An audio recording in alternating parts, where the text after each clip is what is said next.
नाट्यवट्टमर्वयं चकार चंड तांडव तनोत्नाशिवाशिव चटकटाह सभ्रम भ्रमण्य निर्भ निर्झरि विलोल वीच वल्लरि विराजमान मूर्धन धगत धगत धगत ललाट पट्ट पाविके किशोर चंद्रशेखर प्रतिक्षणम मम धरत धरेंद्र नंदिनी विलास बंधु बंधुर स्मृति कंति संतति प्रमोद मान मानस कटाक्ष घोरणी निरुद्ध मनो विनोद में वस्तुनि भोलेनाथ आपका ध्यान करते हुए मैं निसंगता से शयन कक्ष में शयन कर रहा था, तभी अकस्मात ये मेरे श्रवण रंध्रों में ये अट्टहास की ध्वन गुंजाए हो उठी। आज कौन हंस रहा है रावण पर, आज क्या होने जा रहा है और रावण के जीवन पर भोलेनाथ आज जीवन में ये प्रथम बार ये प्रकट का कोप ये रावण के सामने उपस्थित देकर के संकेत कर रहा है कि निश्चित है त्रैलोक्य में किसी ना किसी ने अपनी मृत्यु का आवाहन किया है। कौन ऐसा व्यक्तित्व हो गया है इस त्रिभुवन में जिसने आज और रावण के सामने ये ऐसा प्रकृति का कोप ये उपस्थित किया है। ये कौन कर रहा अट्टहास, ये कौन कर रहा अट्टहास, ये किसने छोड़ी जीने की आस, ये कौन कर रहा अट्टहास, ये काली का खप्पर रिक्त हुआ या भैरव कर रहा अट्टहास, ये कौन कर रहा अट्टहास, ये कौन कर रहा अट्टहास, ये कौन कर रहा अट्टहास। भोलेनाथ आज रावण के जीवन में ये प्रथम बार ये प्रकट का कोप सामने उपस्थित हुआ है। कारण क्या है, समस्त यथार्थ कारण आप मुझे ज्ञात कराएं और मेरे अंतःकरण को शांति पहुंचाएं। ओ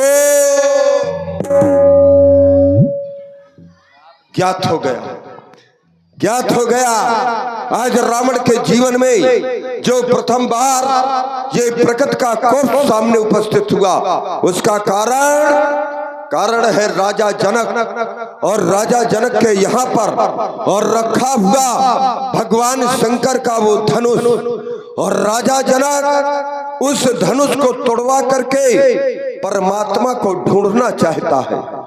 उस परमात्मा को, जिस परमात्मा की प्रतीक्षा इस रावण ने की है, रावण ने, और जब प्रतीक्षा इस रावण ने की है तो फिर ये ढूंढने का काम भी रावण का ही है। ये जनक क्यों ढूंढ रहा है? यदि वो परमात्मा आया है तो मूल में ये जनक नहीं है, ये रावण है, क्योंकि कर रहा प्रतीक्षा ये मैं था जिसकी, तो ये मेरा पूर्ण कार्य हुआ।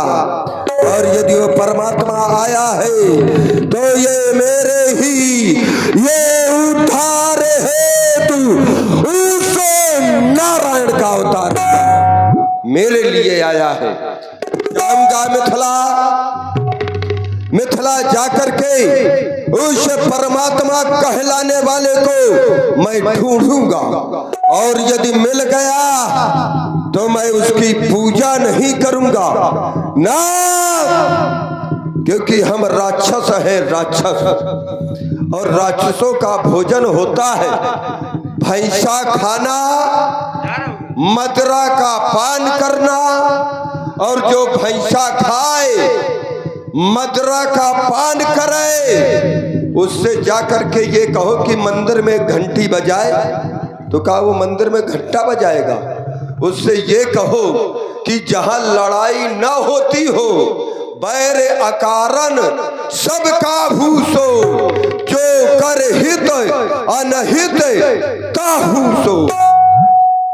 उससे केवल ये कहो कि तुम जाकर के लड़ाई करो और वो लड़ाई करने वाला, वो भैंसा खाने वाला, मदरा का पान करने वाला ये नहीं सोचता है कि जिससे मैं युद्ध कर रहा हूं, जिससे मैं शत्रुता करूंगा तो ये मेरा हितैषी है कि मेरा विरोधी है। उसका केवल कारण है शत्रुता करना। तो वही कार्य आज रावण भी करेगा। कैसन जाए ये हट करियो, मैं जा करके उससे शत्रुता करूंगा, क्योंकि जब शत्रुता करूंगा तभी तो हमारा उद्धार होगा। तो बस जिस कार्य हेतु अवतार लिया उसका श्री गणेश आज होगा। ये रावण जानता है कि राजा जनक के यहाँ पर जो कन्या है वो साधारण नहीं, वो असाधारण है। उस परमात्मा के साथ में उस कन्या का वर्ण होना है। उस महापुरुष के साथ साथ शक्ति का भी वर्ण आज होगा। तो जाऊंगा अवश्य जनकपुर को, क्योंकि श्री राघव के दर्शन होंगे। कर सुधा पान उस चंद्र बदन का आज ये मेरे बीसों नेत्र सफल होंगे। बस सभासदों एक बार उच्च स्वर से जय घोष कर दो। बोलो शंकर भगवान की जय। आइए, देखा भी आप कोई लोगों ने श्री रावण जी को सुतल लोक के निवासी बल के पुत्र श्री बाणासुर जी, और बाणासुर जी के रूप में आप लोग दर्शन करेंगे आदरणीय श्री शिवम जी शुक्ला जी का। आइए उनको भी सुनते हैं मंच के माध्यम से। अच्छा कलाकार है। समय आए रावण बाण, आए रावण बाण। ओम नमः शिवाय, ओम नमः शिवाय, ओम नमः शिवाय। नागेंद्र हाराय त्रिलोचनाय भस्मांगुराकाय महेश्वराय नित्याह शोध्याह दिगंबराय तस्मै नकाराय ओम नमः शिवाय। जय जय जय शिव शंकर, जय जय जय भूतेश्वर, जय जय जय अखिलेश्वर, जय जय जय शशि शेखर पार्वती पति हर हर हर महादेव। हे भूत भवन भगवान शंकर, आज ये आपका दास आपकी समाधि में मैं लीन होने का प्रयास कर रहा था, लेकिन आज समाधि में मैं अपना मन मानस नहीं लगा पा रहा। ऐसा कौन? लेकिन आज अचानक देख रहा हूं ये मेरा मन बार बार उस मृत्यु लोक की ओर तो खिंचा चला जा रहा। क्या किसी पापी पाखंडी उस वसुंधरा में अपनी धाक जमाना चाहता है, या फिर वो मेरे हाथों से उस यमपुरी को जाना चाहता? हे भोलेनाथ, अब विदित कराओ ये तूफान उठी आंधी, अरे पत्ते के समडोल उठी तो मेरी अचल समाधि। ज्ञात कराएं आज बालेश के हृदय में ये इतनी सनसनी आवाज, ये सावधान, ये सावधान, ये सावधान करने वाला कौन? आज बालेश को सावधान करने की चेष्टा कौन कर रहा?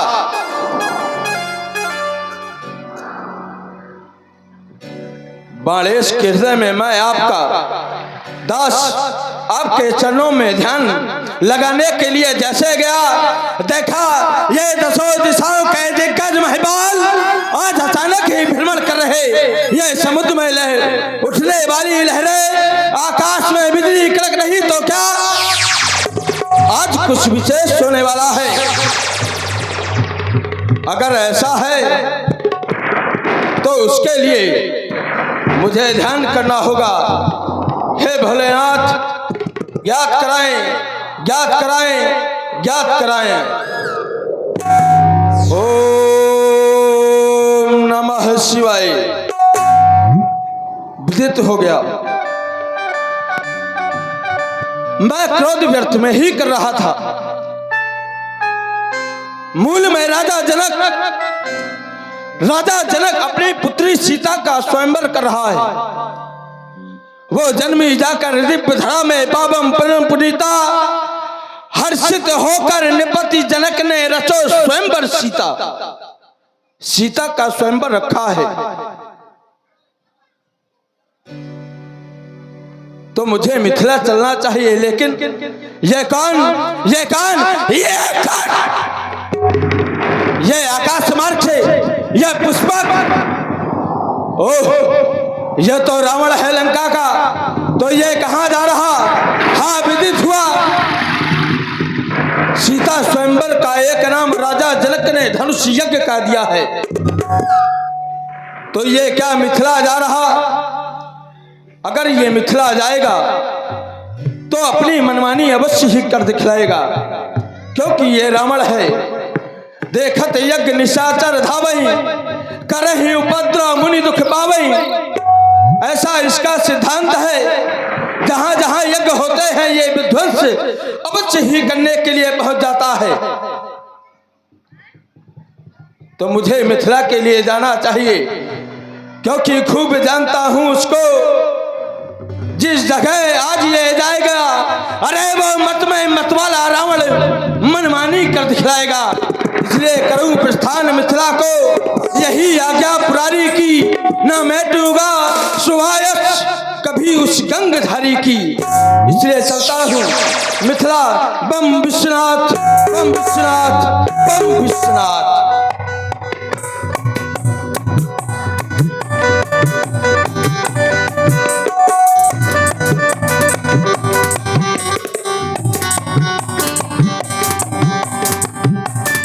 मिथिला आ गया।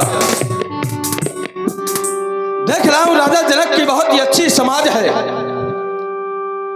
सर्वप्रथम विमल बेलका पर स्थापित भगवान शंकर के आयुध यह बलि पुत्र वाणेश आपको प्रणाम करता है। और यहाँ पर बैठी हुई सभा, इस समाज को देखता हूं। राजा जनक अपनी पुत्री सीता का स्वयंवर कर रहा है। यहाँ की समाज के लिए कहा गया पूर्ण नरिनार सुभग सुचितंता, धर्मशील ज्ञानी गुणवंता। ऐसी यहाँ की समाज है।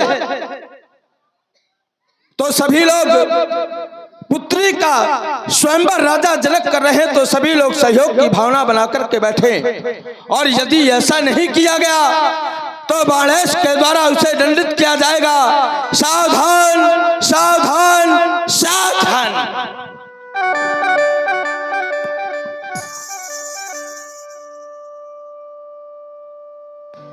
मिथिला की पावन वेदिका पर विराजित भूत भावन भोलेनाथ के पिनाक, सर्वप्रथम ये लंकापति लंकेश आपको प्रणाम कर रहा है। जिस समय ये मैं मिथिला के पावन भूमि पर उपस्थित हुआ, मिथिला के बारे में मैंने बहुत कुछ सुना था कि यहाँ की समाज ये पूर्ण नर नारी, शुभग सुसंता, धर्मशील, ज्ञानी गुणवंता, ये ज्ञानियों की समाज है, ये संतों की समाज है। और जब संतों की समाज है तो संतों के लिए बतलाया गया है कि परहित लाग तजई जो देही, तो संतत संत प्रशंसई तेही। जो परोपकार के लिए अपने शरीर का त्याग कर देता है तो संतों के द्वारा उसकी प्रशंसा हुआ करती है। दधीच के द्वारा शरीर का त्याग किया गया, उनकी अस्थियों के द्वारा ये धनुष का निर्माण हुआ। जब निर्माण हुआ तो मिथिला की जो समाज है ये संतों की समाज है, तो प्रशंसा होनी चाहिए। क्यों?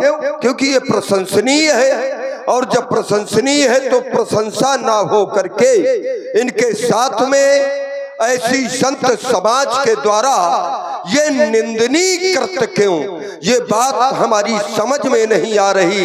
और जब तक और रावण के समझ में ये बात नहीं आएगी तब तक ये रावण इस धनुष यज्ञ पर प्रतिबंध लगाता है, धनुष कर्षण नहीं होगा। कब तक? जब तक हमारे समझ में बात नहीं आ रही तब तक सावधान सावधान सावधान। मैं जानता था ऐसा ही होगा। रावण महाराज का आगमन हुआ, हमें बड़ी प्रसन्नता हुई। अभी तक इस समाज में बड़ी शांति थी, लेकिन दशानन के आने से शांति भंग हो गई। चलकर के मिलना चाहिए। कंचन नगरी सम्राट पुलिस करभूषण वेदाध्यायी श्री दशानन जी, जय जय श्री शंकर भगवान की। ओ सोड़ितपुराधीश बलभद्रवाण, जय जय श्री शंकर भगवान की। आपका आना हमें हृदय से अच्छा लगना चाहिए, लेकिन जो आपकी ये घोषणा इस समाज के बीच में हुई तो ये सुनकर के हमें अच्छा नहीं लगा। कष्ट हुआ है? बिल्कुल कष्ट हुआ। क्यों? क्या कष्ट इसलिए हुआ कि यहाँ पे एक कन्या का विवाह हो रहा है और उस विवाह में अभी सकुशल वो कार्य संपन्न हो रहा है, लेकिन आपने उसमें आकर के प्रतिबंध लगा दिया कि धनुष का खंडन नहीं होगा। ऐसा क्यों? ऐसा इसलिए कि ये मैंने बहुत ही एक सिद्धांत को अपनाते हुए यहाँ पर बात रखी थी कि परहित लाग तजई जो देही, जो परोपकार के लिए अपने शरीर का त्याग कर देते हैं तो संतों के द्वारा प्रशंसा होनी चाहिए, उनके साथ में ये निंदनीय कृत्य क्यों? बात हमारी बड़ी सीधी सी थी, लेकिन विडंबना है कि कायर को यदि अस्त्र शस्त्र दे दिए जाए और उसको रण क्षेत्र में भेज दिया जाए तो कायर करेगा क्या? पीठ दिखा करके वहां से भाग आएगा, या दुश्मन को एक और काम कर सकता है, भयभीत हो करके दुश्मन को अपने अस्त्र शस्त्र छोड़ देगा, दे देगा, तो जो शत्रु पक्ष है अस्त्र शस्त्र पा करके और सबल हो जाएगा। उसका कारण है कि कायर कभी भी युद्ध क्षेत्र में और रण नहीं करते। रण करता कौन है? अरे रण क्षेत्रों में वही लड़ेगा। कौन? जिसका बड़ा कलेजा है। अब बातें उतनी वही करेगा जिसके जितना, और बिना भेजे वाले रावण के सामने भेज दिए जाते हैं कि जाओ मरो। हाँ भाई, बिना भेजे वाले भेजे जाते हैं कि अब जाओ, रावण आ गया, सामने जाओगे तो मरना पड़ेगा। भाई देखिए, राजा जनक अपनी पुत्री का स्वयंवर कर रहे हैं, विवाह कर रहे हैं। मैंने विवाह में प्रतिबंध नहीं लगाया भाई। विवाह की विधा क्या यही है कि एक जो सर्व पूज्य वस्तु हो, क्या उसको नष्ट करा करके अपनी पुत्री का विवाह यदि कराएं तो क्या ये उचित है? भाई राजा जनक के पुरखा ये देवराज से लेकर के 16 पीढ़ी से अब तक इसका पूजन होता रहा। अभी तक किसी महात्मा के द्वारा इसको नष्ट कराने का ये षड्यंत्र नहीं किया गया। क्या राजा जनक इतना बड़ा धर्मात्मा हो गया है क्या? भाई देवराज जो इनके पूर्वज थे, तो देवराज को धन दियो हर्षित हृदय महेश भगवान शंकर के द्वारा इसको दिया गया। और जब दिया गया तो इष्ट मान पूजत रहे मैथिल सबई नरेश, इसको भगवान मान करके आप पूजन करते रहे। और जब भगवान मान करके तुम पूजन कर रहे हो, आज इसको नष्ट करा रहे हो, रावण कैसे स्वीकार करेगा? मेरा विरोध केवल इसलिए है भाई, जो रक्षणीय है तो उसकी रक्षा करो, जो पूजनीय है तो उसकी पूजा करो। ये जाके जनक को समझा दो, और जब समझ में ना आए तो उसको हमारे सामने प्रस्तुत करो। आपके द्वारा एक बात रखी गई कि इनके द्वारा देवताओं के हित में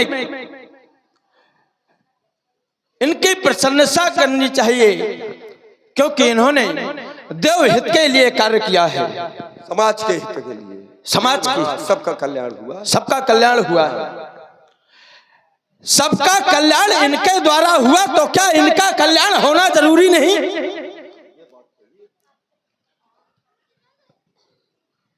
भाई, जब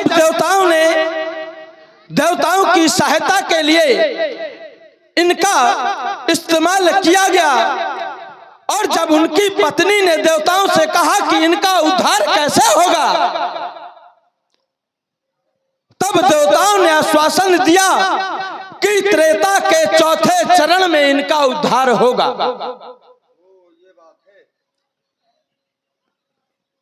और इनका उद्धार तो होगा, साथ में तुम्हारा भी हो जाएगा। तुम ज्यादा भूले भटके ना फिरो। हमारा भी उद्धार होगा। हाँ, तुम्हारा भी होगा। कैसे? और दूसरी बात आपने कही कि राजा जनक अपनी पुत्री सीता के स्वयंवर के लिए इस धनुष को आगे कर दिया। मैं विचार यह कर रहा हूं कि यह धनुष, इस धनुष में अभी तक किसी ने भी विरोध नहीं किया आपके अलावा। अगर राजा जनक ये कार्य गलत कर रहे होते तो उसका विरोध करने के लिए कोई ना कोई अवश्य खड़ा हो जाता, लेकिन इस समाज में ऐसा कोई नहीं, केवल उसका विरोध आप कर रहे हैं। यदि आपके अलावा इस समाज में किसी ने विरोध किया हो तो बताओ। कोई करेंगे नहीं, क्योंकि ये सब जितने बैठे ये सब स्वार्थी आए बैठे हैं। स्वार्थी नहीं, ये परम स्वार्थी आए बैठे, इसीलिए रावण मारा करता है। भाई, ये जो देवता है ये बहुरूपिया बनकर यहाँ पर बैठे हैं। देव धनुष धर मनुष्य शरीरा, दानव हो तुम, दैत्य हो, यहाँ पर आ गए हो, तुम भी स्वार्थी हो बहुत बड़े, तुम्हारे बाप बहुत बड़े स्वार्थी। भाई, ये देवता वही देवता तो यहाँ पर बैठे हैं। कौन? जिस समय भगवान शंकर का अपमान दक्ष के द्वारा किया जा रहा था, तो यही सब देवता तो पहुंच करके यज्ञ में भाग आ ले रहे थे, खूब जान रहे थे कि दक्ष के द्वारा भगवान शंकर का अपमान कराने के लिए ये यज्ञ कराया जा रहा है। भगवान शंकर को इसमें भाग नहीं दिया जा रहा, लेकिन यही स्वार्थी देवता जिनसे तुम आशा किए हो कि क्या कोई विरोध नहीं कर सकता, यही स्वार्थी देवता ये सब भूल गए कि भगवान शंकर के द्वारा हमारा भी कल्याण हुआ। कैसे? जिस समय समुद्र मंथन हुआ, और जब समुद्र मंथन हुआ काहे के लिए? अमृत प्राप्ति के लिए। तो वहां पर सबसे पहले हलाहल विष निकला, आप लोग जानते हैं, जहर निकला। और वो जहर कैसा था? जरत सकल सुर वृंद, जितने देवतागण थे उस जहर से, उस विष से जल रहे थे, इतना तीक्ष्ण था विष। तो भगवान शंकर की कहे सब देवता मर गए थे, पी लेते, कोई कहे ना पी पाए। भगवान शंकर को स्मरण किया गया। भगवान शंकर आए, वो तो भोले बाबा हैं, उनका संकट पड़ा है, जहर पान कर लो। भगवान शंकर ने जहर पान कर लिया। उस समय इनके प्राणों की रक्षा भगवान शंकर के द्वारा की गई। लेकिन ये इतने बड़े स्वार्थी कि जब दक्ष यज्ञ कर रहा है तो ये जानते हुए भी कि भगवान शंकर के द्वारा हमारे रक्षा की गई, अमृत की प्राप्ति हुई। अगर जहर का पान न भगवान शंकर करते तो अमृत की प्राप्ति हमें कैसे हो पाती? इसको सबको भुला करके और जाकर के वहां पर दक्ष के यज्ञ में सम्मिलित हुए। तो तुम इनकी बात आए कर रहे हो, और राजा जनक की बात आए तुम कर रहे हो। और राजा जनक, इनके जो पुरखा है, राजा जनक कोई नवीन कार्य थोड़ा कर रहा है, इनके पुरखा के द्वारा भी गुरु का अपमान किया गया। भाई, गुरु वशिष्ठ निम जी एक यज्ञ करा रहे थे। वशिष्ठ जी ने कहा कि मैं अभी यज्ञ नहीं कर सकता, क्योंकि मैंने पहले संकल्प इंद्र का ले लिया है। पहले जाकर के मैं वहां पर यज्ञ संपन्न कराऊंगा, उसके बाद आकर के आपकी यज्ञ संपन्न कराऊंगा। लेकिन निम्न ने, जो जनक के पूर्वज है, निम्न ने गौतम ऋषि से यज्ञ प्रारंभ करा ली। वशिष्ठ जी जब लौटे आकर के देखा कि हमारा यजमान हमारी गुरु अवमानना करके ये यज्ञ कर रहा है, तो बुलाया निम्न को, और बुलाने के बाद श्राप दे दिया वशिष्ठ जी ने कि जाओ तुम्हारा क्षय हो जाए, तुम नष्ट हो जाओ। तो श्राप देना उचित था, क्योंकि गुरु अवमानना थी। तो निम्न का क्या ये कर्तव्य बनता है कि गुरु को भी श्राप दे दे। गुरु को भी, गुरु वशिष्ठ को भी श्राप दिया गया कि तुम भी नष्ट हो जाओ, जिस प्रकार से हमें तुमने नष्ट करने का ये श्राप दिया है। तो गुरु अवमानना ये पीढ़ी दर पीढ़ी राजा जनक के चली आ रही है। भाई, अगर पिता पुत्र के एक तमाचा मार दे तो क्या पुत्र का कर्तव्य बनता है कि बाप के भी मार दे? नहीं कर्तव्य बनता। लेकिन निम्न के द्वारा ये किया गया कि गुरु को भी श्रापित किया गया, जो कि न्यायोचित कर्म नहीं था। तो ये प्रारंभ से होता चला आया है। तुम कोई बहुत अच्छे नहीं हो, तुम्हारा भी अगर चरित्र हम देखें तो तुम्हारे द्वारा भी गुरु अवमानना हुई है। भाई, तुमने 1000 भुजाएं भगवान शंकर की तपस्या से प्राप्त की। अब प्राप्त करने के बाद इधर पहाड़ में कहीं भुजाओं को टकराया, कहीं उधर खुजली शांत नहीं हुई, तो भगवान शंकर से जाकर के ताल ठोकने लगे कि आ जाओ, अब हमारे तुम्हार हुई जाए। तो तुमसे ज्यादा गुरु अवमानना आज वही राजा जनक कर रहे हैं, तो पक्षधर तुम बने हो। राजा जनक के बाप का ये बपौती थोड़ा है। अजगौ थाथी नहीं किसी की, ये अजगौ विश्व बपौती है, और जिसने दैत्यों का दलन किया उसकी ऐसी ठकरौती है कहाँ छिपा। बुला उसको तोड़ने वाले को, आए जरा हम उसको समझे, वो हमें समझे। है कहाँ छुपा वो नरनाहर, जिसके कर से कर्षण होगा। बोलो बाण, अब बदलो विधान, नहीं बाणों का बर्षण होगा, अब नहीं धनुष कर्षण होगा, अब नहीं धनुष कर्षण होगा। आपने एक बात रखी कि इसमें विश्व का अधिकार है। बिल्कुल है। भगवान शंकर का ये धनुष है। जब यह टूटने के लिए इस विमल वेदिका पर रखा, अगर इसका विरोध करना था तो भगवान शंकर आके स्वयं न कर लेते। तुम काहे बपौती अपनाए हो इसमें? अगर विरोध करना था तो मां दुर्गा को करना चाहिए था। मां पार्वती आकर के विरोध करती, गजानन खड़ानन आकर विरोध करते। अब बताओ। हाँ तो सही कह रहे हैं कि तुम काहे बड़ी अम्मा बने हो।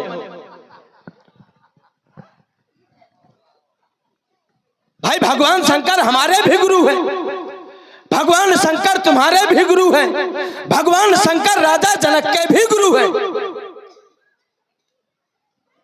और फिर इस धनुष यज्ञ में विरोध कर कौन रहा है? जिसने अपने जीवन काल में कभी अच्छा न किया हो। सदा साधु संतों को मरवाना, गायों की हत्या करवाना, वही अब हित की बात कर रहा है। मुझसे बड़ा धर्मात्मा संसार में कोई ना होगा। तुमसे बड़ा दुष्ट कोई नहीं हुआ, ना होगा। मुझसे बड़ा महात्मा अगर ढूंढोगे तो ये महाकुंभ चल रहा है, उसमें भी तुम्हें ना मिलेगा,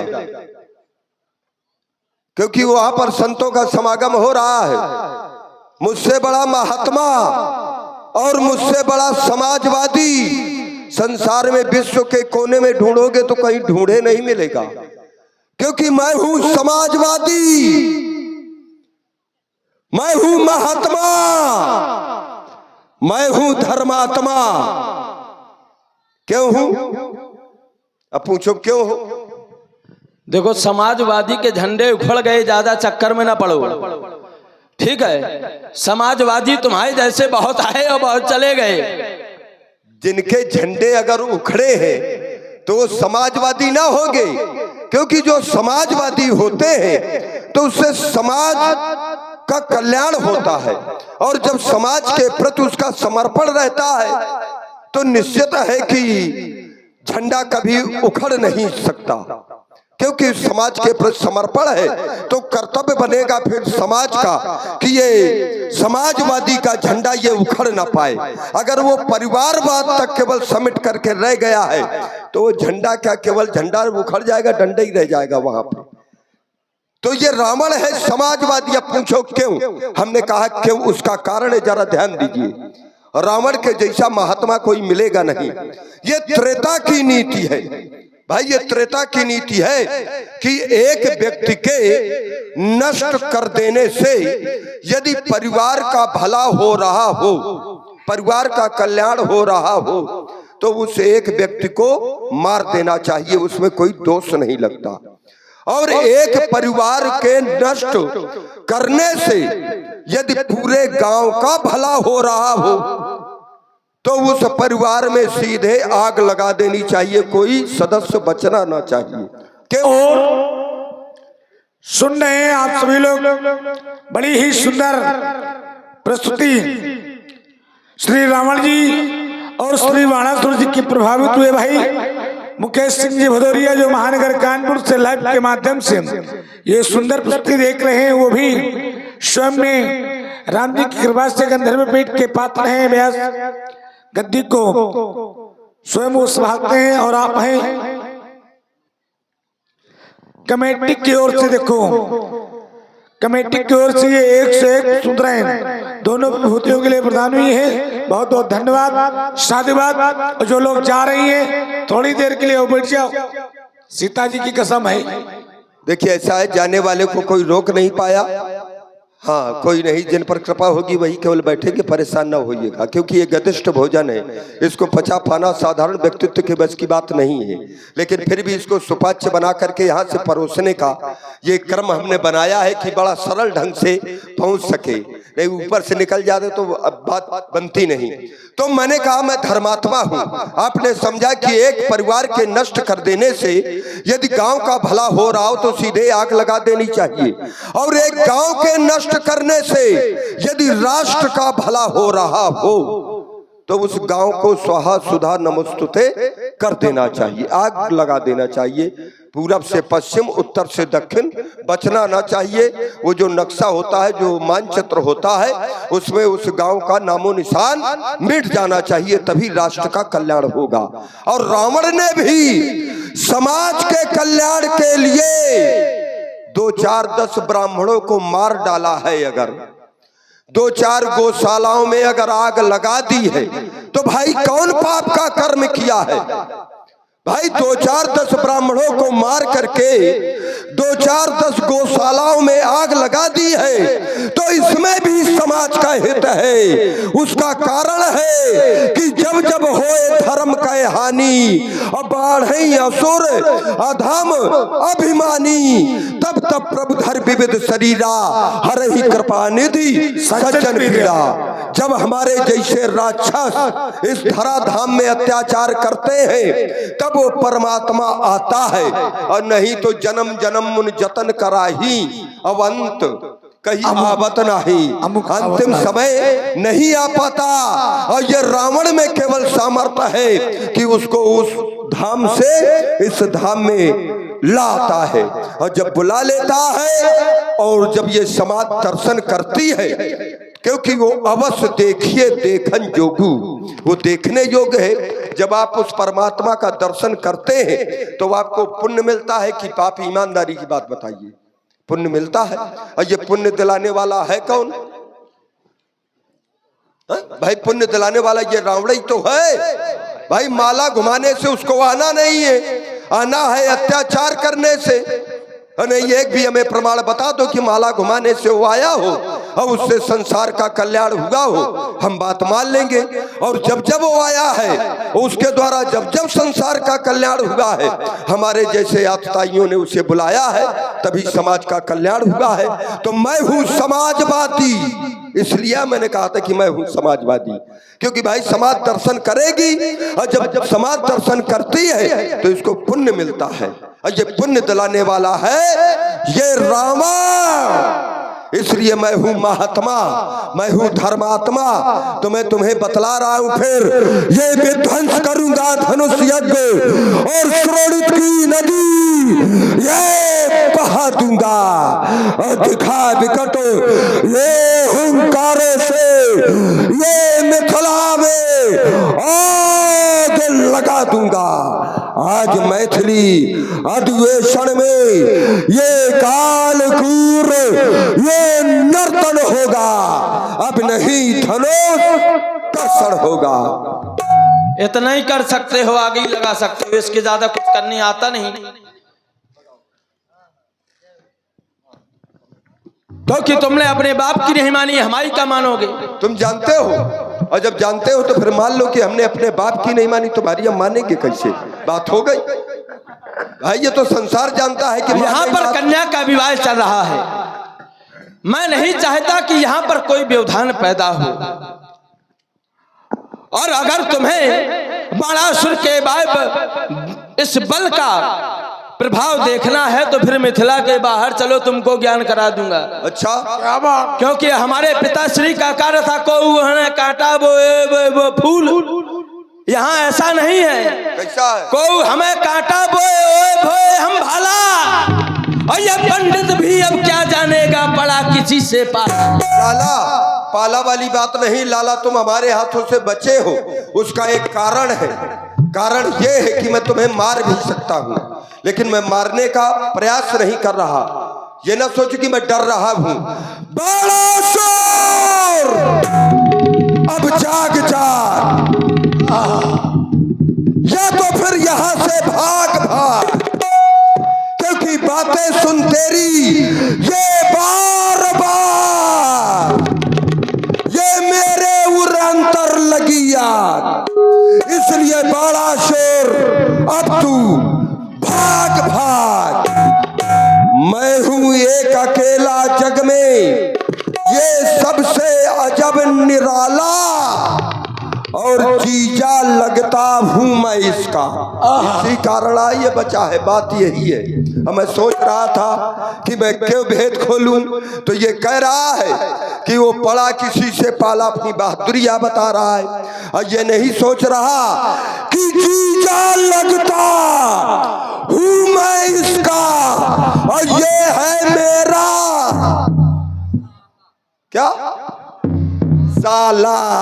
अरे इतना ही जान पाए हो? अरे सारे इतना ही जान पाए हैं? अरे सारे ये नहीं जानते कि जो अपने आप को जीजा बता रहे खुद हम इनके जीजा। अरे सारे ये पीछी का मंत्र ना जाने। और जैसे हम प्रमाण दे रहे हैं, ईमानदारी की बात है, ऐसे प्रमाण देना। बैरोचनस्य दौहित्रीम वज्र ज्वालेति नामतः ताम भर्या कुंभकर्ण और रावण शम कल्पयत। जैसा हमने दिया वैसे दे देना, क्योंकि रत्नमाला की पुत्री जो बैरोचनस्य दौहित्रीम, जो तुम्हारे बाबा जो बैरोचन है उसकी पुत्री की पुत्री, रत्नमाला की पुत्री मेरे भाई कुंभकर्ण को ब्याही गई। इसलिए ये पीछी का मंत्र ना जाने और छेड़ रहा है ये शेषनाग। बाणासुर अब जाग, या तो भाग जा सारे, भाग जा, कि मरना ही चाहता है। अच्छा ये बताओ कि तुम्हारे जीजा का नाम है? हमारे जीजा का? हाँ, जिसको तुमने मरवा डाला, सूपनाखा का पति। अच्छा, मरवा डाला कि मार डाला?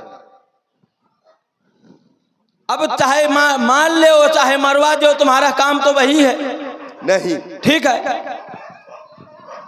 भाई चाहे देखो ये आ गए, तुम ये गलत बोल रहे हो ना, इसीलिए ये भौंकने लगे। हाँ, माने माट पिटा नहीं देवा है कि नहीं? तुम शंकर बाबा भाई देखिए, विद्युत जीवा को मैंने मारा, उसका एक कारण था कि मान न मान मैं तेरा मेहमान।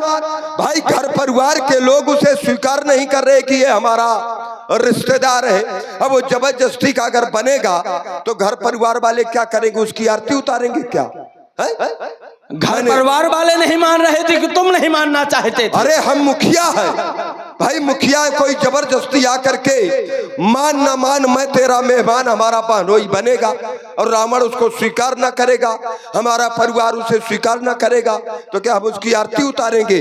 अरे हमने इसी से उसकी दशा की थी। और वो तुम्हारा क्या है? वो तुमने एक रिश्ता बताया कि वो तुम्हारे साले का, तुम्हारा साला है। तुम्हारे जीजा का जीजा हूँ।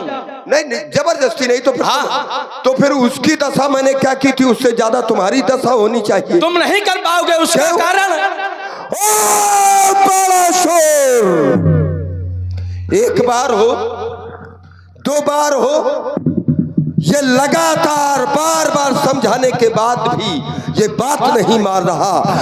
ये बार बार, ये लगातार, ये कई बार भागता है व्यंग बार बाड़ा सुर, तय महिमा तय मोसो, ये बखानत है बार बार बांधे मैं वीर बलवानों को, ये लंका की बखरी पवन बुहारत है बार बार वज्र ले बलधारी आए देवराज, तो इंद्रों की वीरता बिगाड़त हो बार बार बल को बढ़ावत हो बोल दंडधारी काल को मैं बांधत हूँ बार। मैं ऐसा वीर हूँ, अब तुम अपने लक्ष्य की पूर्ति। 12 बार का खेल है। मैं समझ रहा हूं तुम्हारी भावनाओं को, जब तक मैं यहाँ पे रहूंगा तब तक तुम कोई ना कोई उपद्रव करते रहोगे। ये हमारा काम है, इसलिए एक बार सभी लोग भगवान शंकर के नाम का जयकारा घोष करें। बोलिए भगवान शंकर की जय हो, जय हो, जय हो। हाँ नहीं बिल्कुल।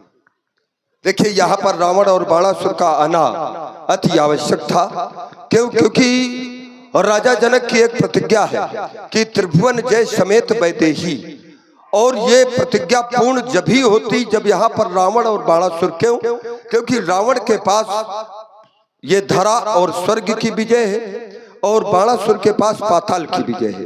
तो ये जब तीनों लोकों के विजेता दोनों यहाँ से प्रस्थान कर जाएंगे, उसके बाद जिस भी व्यक्तित्व के द्वारा ये धनुष तोड़ा जाएगा तो राजा जनक के द्वारा ही नहीं, इस समाज के द्वारा भी उसे त्रिभुवन जयी होने का प्रमाण पत्र प्राप्त हो जाएगा।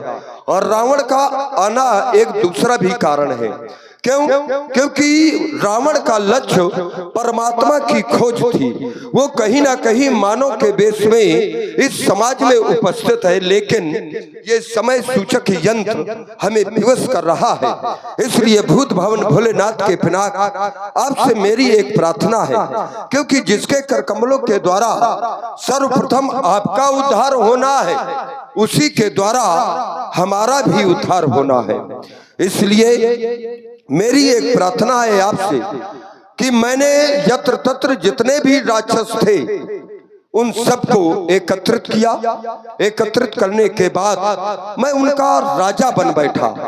तो राजा का एक कर्तव्य बनता है कि सबसे पहले अपनी प्रजा का कल्याण कराए, उसके बाद स्वयं अपने कल्याण के बारे में सोचे। तो मेरी आपसे केवल एक ही प्रार्थना है कि आप उस परम पिता परमात्मा के कर कमलों में जाकर के दो भागों में परिणत होते हुए उस परमात्मा को और भी शक्तिमान बना देना, जिससे आगे आने वाले समय में मैं एक एक राक्षस को युद्ध क्षेत्र में भेज करके उस परमात्मा के द्वारा वीर गति को प्राप्त कराते हुए परम पद दिला सकूं। उनका उद्धार करा सकूं और उसके बाद मैं स्वयं रण क्षेत्र में जाकर के उस परमात्मा के द्वारा परम पद को प्राप्त कर सकूं। बस यही मेरी आपसे प्रार्थना है। जो संसार में आया है उसे एक न एक दिन तो जाना ही पड़ेगा और आप तो बड़े ही सौभाग्यशाली हैं कि आप स्वयं परमात्मा के कर कमलों में जाकर के स्वयं लीन हो जाना है आपको। हे अजगौ अंतिम प्रणाम, हे अजगौ अंतिम प्रणाम। एक बार सभासदों उच्च स्वर से जय घोष कर दो। बोलो शंकर भगवान की जय। देखा और सुना